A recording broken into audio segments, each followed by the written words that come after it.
Palestinians are. Look where the parallels are. Here. This is your direct quote.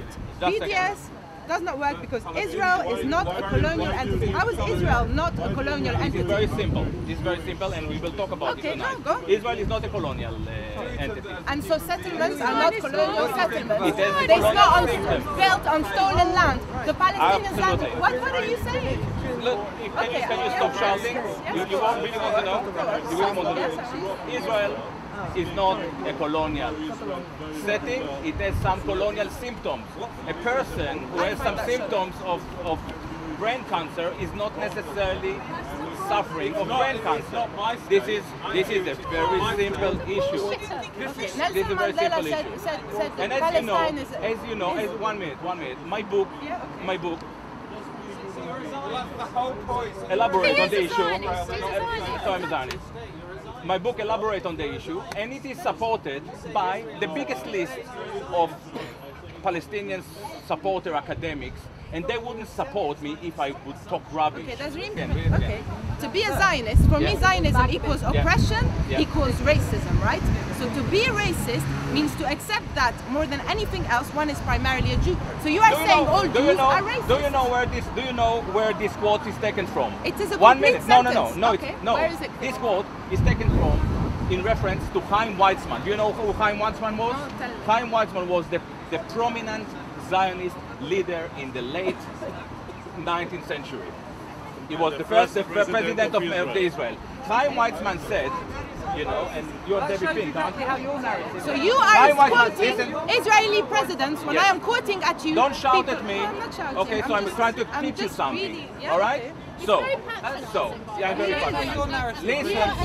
Listen. You came with the quote. I tell you where this quote is from. Listen, all of you carefully. Chaim Weizmann said, there are no American Jews or French Jews. There are Jews who live in America and Jews that live in France. Because I'm questioning, they're wondering who, with a big question mark. And basically my book is there to question what is it that makes Jews, for instance, within the Palestinian Solidarity Movement, working together in a racially segregated cells. You can see that some of you are concerned with my ideas, and I think that you are more than welcome to come upstairs and to express your concerns. This is the only way to elaborate on some crucial issues. Thank you so much. We are going up.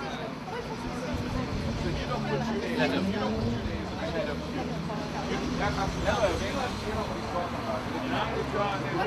Down with anti-Semitism, down with racism.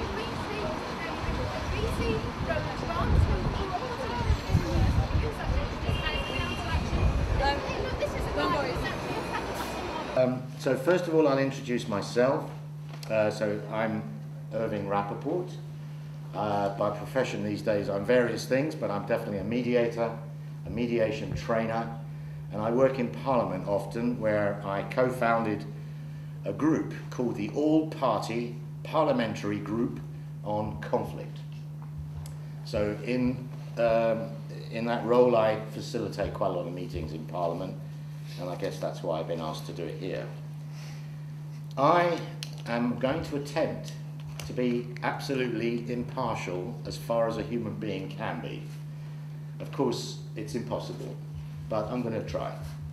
And in fact, I'm going to invite you, if you think I'm less than impartial, just to put your hand up and say partial, because sometimes I need the feedback.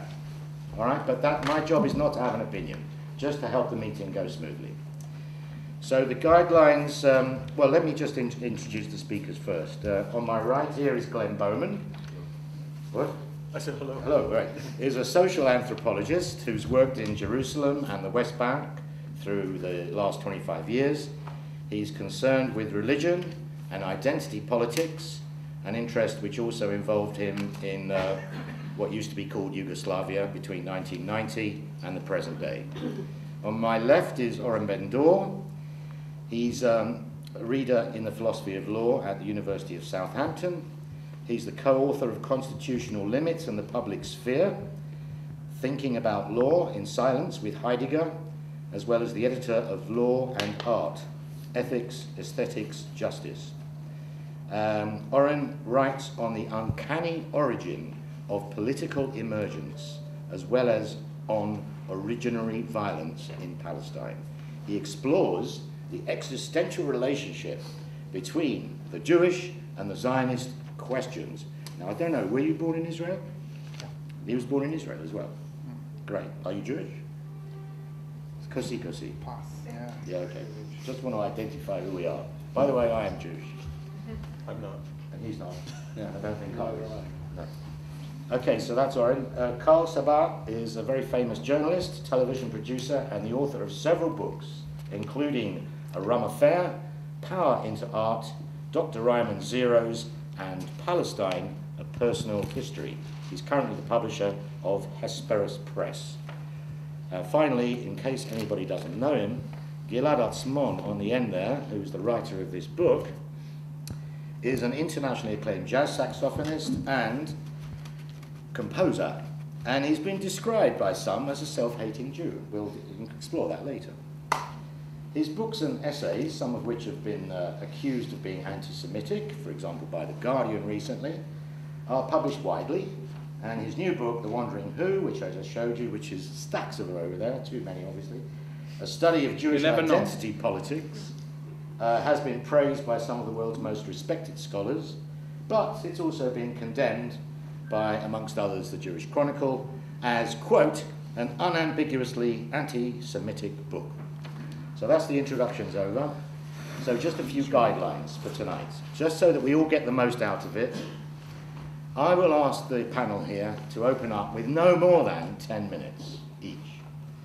And I stress the no more than. We don't mind if they do less. The whole point of that is so that they can keep concise, because I know one in particular likes to talk quite a lot. And also so that you, the audience, have as much time as possible to ask your questions and interact, which will make for an interesting meeting. So there are 3 questions I have asked the panel to address before I sit down and set the scene, Bada. Number 1, and these are the questions for you, and we'll remind you about them later. Is it possible to talk about Jewish history, ideology, and identity without being accused of being anti-Semitic? That's the first question. Second question, what is Gilad Atzmon trying to achieve with this book, The Wandering Who? Third question, this self-hating Jew business, what's that all about? Let's dig into that, because it's quite fascinating.